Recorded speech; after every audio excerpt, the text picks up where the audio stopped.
You have saved $1,500,000 for retirement, and you are spending just 2% of it. That is $30,000 a year.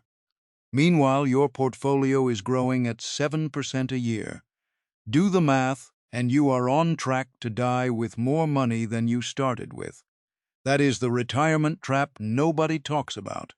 It is not running out of money. It is becoming the richest person in the graveyard. The real stake is not survival.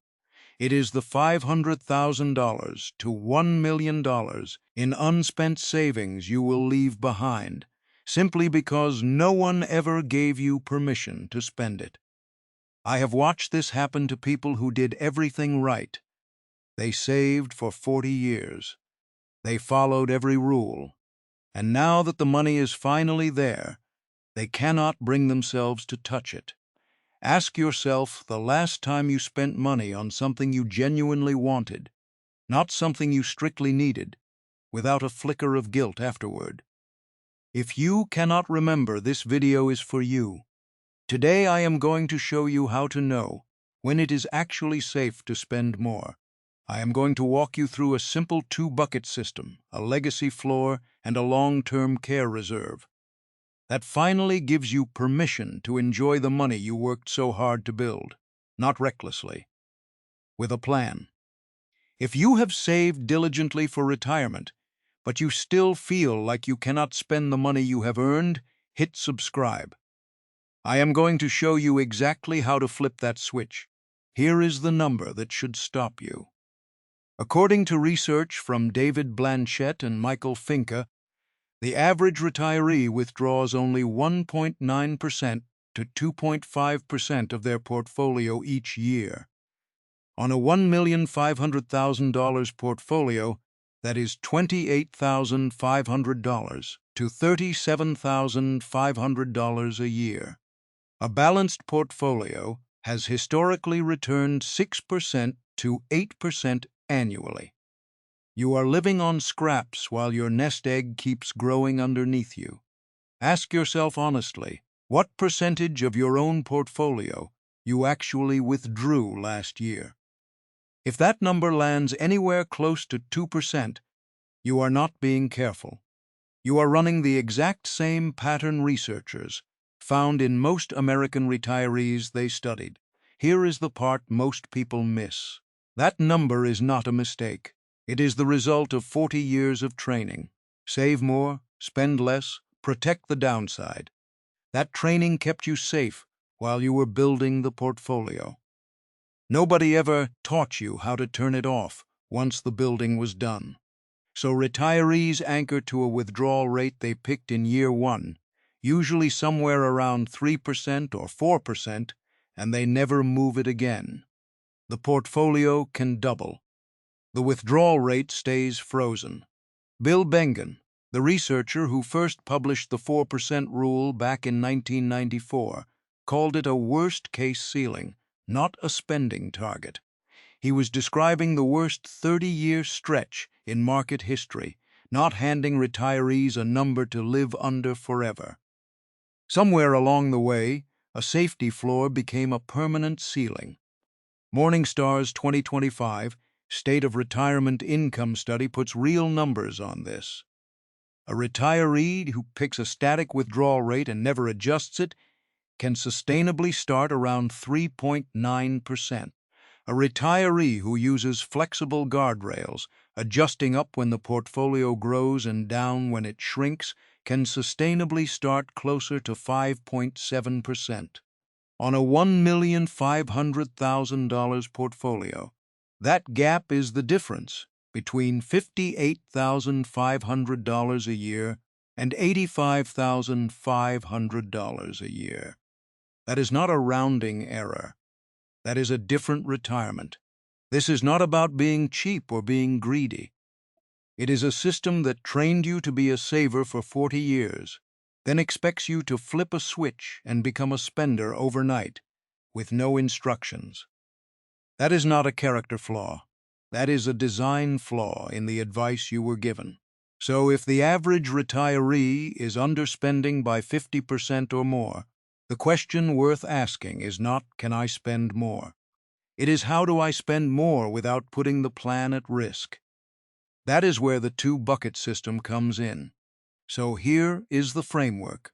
Instead of treating your whole portfolio as one number you are afraid to touch, split it into three separate buckets, each with its own job and its own set of rules. The first bucket is a long-term care reserve. Set aside 2 to 3 years of nursing home costs in a separate, conservatively invested account. The average cost of a private room in a nursing home in 2025 was $116,000 a year, according to the Genworth Cost of Care Survey. 2 to 3 years of that runs $232,000 to $348,000. Round it to $250,000 per person, and you have a concrete number sitting in front of you, not a vague fear following you around every day. The second bucket is a legacy floor. Pick a fixed amount, say $500,000, and set it aside in a separate account, or a life insurance policy earmarked for your kids. Once that number exists in writing, your children get their inheritance, no matter what happens to the rest of your spending. On a $2,500,000 portfolio, that floor is about 20% of the total. The other 80% is yours to actually use. The third bucket is everything else, and that is your spending bucket. That is the money you are allowed to spend, using a set of rules I will walk you through next. I used to think the whole point of retirement planning was to maximize what I could leave my kids. I ran the projections trying to hit a perfect number. Then I watched my own parents do it in real life. They had $2 million saved. They spent $40,000 a year. They died with $2,300,000 still sitting in the account. My dad talked about a trip to Alaska for 20 years and never took it. That is when it hit me. The math was never the problem. Permission was the problem. Here is the trade-off nobody puts in writing. Every dollar you hoard out of fear is a dollar that does not become a trip with your grandkids while you are healthy enough to take it, or a kitchen renovation your spouse has wanted for a decade, or tuition you could hand a grandchild while you are alive to watch them use it. That cost never shows up on a statement. It shows up as regret, and by the time you notice it, the years are already gone. The long-term care reserve removes the fear of a health crisis wiping you out. The legacy floor removes the guilt of spending what feels like your children's money. What is left in the spending bucket can be managed with a simple set of guardrails, borrowed from a method called Guyton-Klinger. That tells you exactly when to raise your spending and when to pull it back. But here is the part most videos skip. Even with the buckets in place, you still need a rule for when to actually increase your spending. That is where the guardrails come in, and they are simpler than you think. Here is how the guardrails actually work, step by step. Step 1. Calculate your current withdrawal rate. Take your spending from the spending bucket only, not the long-term care reserve, not the legacy floor, and divide it by the current value of that spending bucket. Say you are spending $80,000 a year, and your spending bucket is worth $1,500,000. That is a withdrawal rate of 5.3%. Step 2. Compare that number to two guardrails. The lower guardrail sits around 4.5%. If your withdrawal rate falls below that line, you have room to give yourself a raise. The upper guardrail sits around 6%. If your withdrawal rate climbs above that line, you trim discretionary spending by about 10%. If you are sitting between the two lines, you do nothing. You just keep living. Step 3. If you are below the lower guardrail, calculate the raise. A typical adjustment is 5% to 10% of your current spending. On $80,000 a year, That raise lands somewhere between $84,000 and $88,000. Step 4.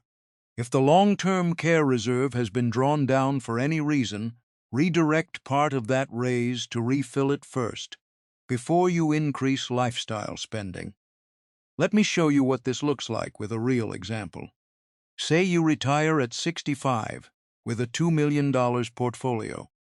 You set aside $250,000 for long-term care and $500,000 for your legacy floor. That leaves $1,250,000 in your spending bucket. You start by withdrawing 4%, which is $50,000 a year. 5 years pass. The market has done well. Your spending bucket has grown to $1,600,000. Your withdrawal rate has quietly dropped to 3.1%, well under the 4.5% lower guardrail. Under the rule, you give yourself a 10% raise, bringing spending up to $55,000 a year. Because your long-term care reserve is still sitting there untouched, you can spend that extra $5,000 without running the numbers in your head for 3 days first. The same rule works in reverse. Imagine the market has a rough 2 or 3 years instead. Your $1,250,000 spending bucket drops to $1 million, but you are still withdrawing $50,000 a year. Your withdrawal rate has now climbed to 5%, still under the 6% upper guardrail, so you hold steady and change nothing. If the decline kept going and your rate crossed 6%, the rule says trim discretionary spending by about 10%, not panic and sell everything. That might mean skipping one trip that year, not gutting the whole plan. The guardrail protects you in both directions. It stops you from overspending into a downturn, and it stops you from underspending through a decade of good years. I remember my dad sitting at the kitchen table with a spreadsheet, too afraid to book that cruise to Alaska. He would say, "What if the market crashes next year?" He had the money sitting right there. He just never had a system that told him it was safe to use it. A guardrail is not a permission slip you write yourself in the moment, when your emotions are loudest. It is a rule you set once, in advance, so you are not negotiating with your own fear every single year. Run this check once a year, on the same date every year, so it never becomes a decision made under pressure in the middle of a bad market week. Pick your birthday, or the first week of the year, and stick to it every single time, good years and bad ones alike. But even with the perfect system on paper, there is one more barrier that trips up almost every retiree, and it has nothing to do with math. It is psychology. There is a name for what is happening in your head, and it is not weakness. It is called loss aversion.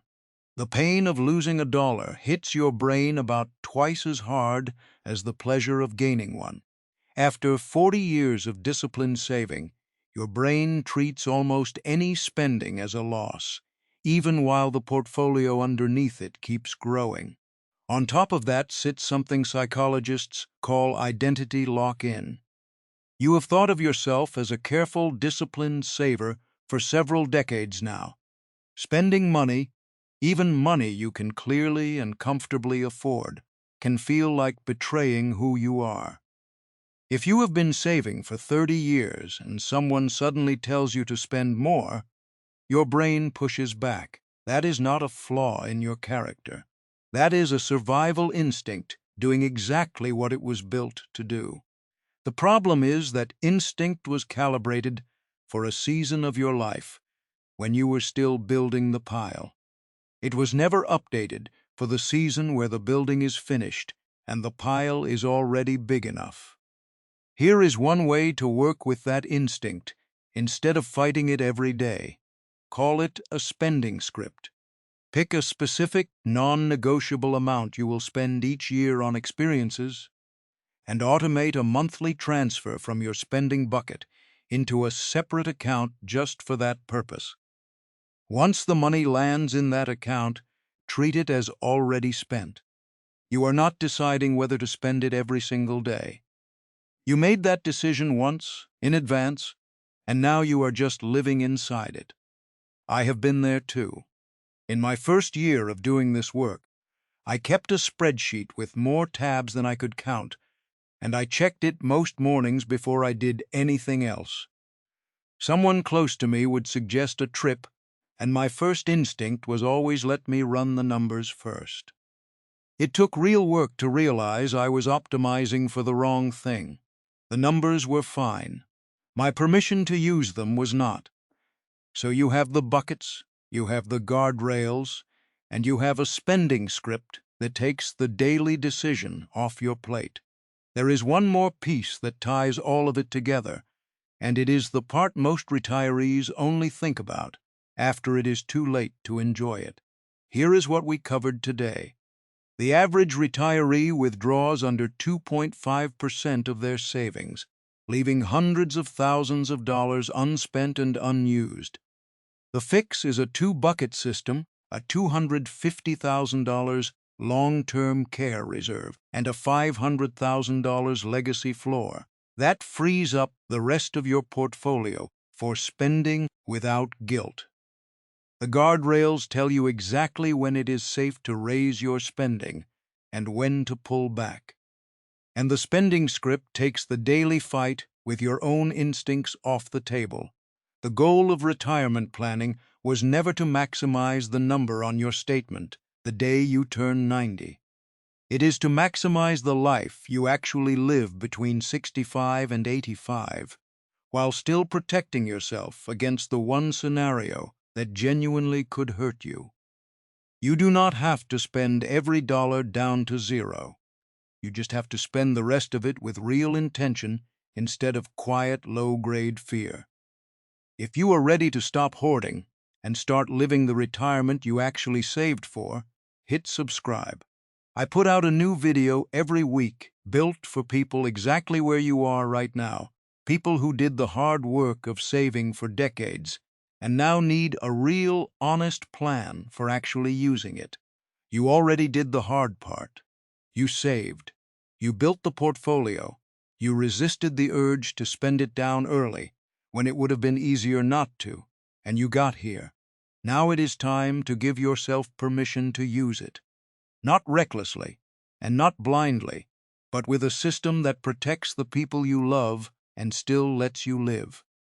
Think about what you would actually do with an extra $5,000 or $10,000 a year, spent on purpose instead of left sitting in an account earning a return nobody will ever thank you for. A trip you keep postponing. A grandchild's tuition you could hand over while you are alive to watch them use it. That is not becoming the richest person in the graveyard. That is being the wisest person at the dinner table.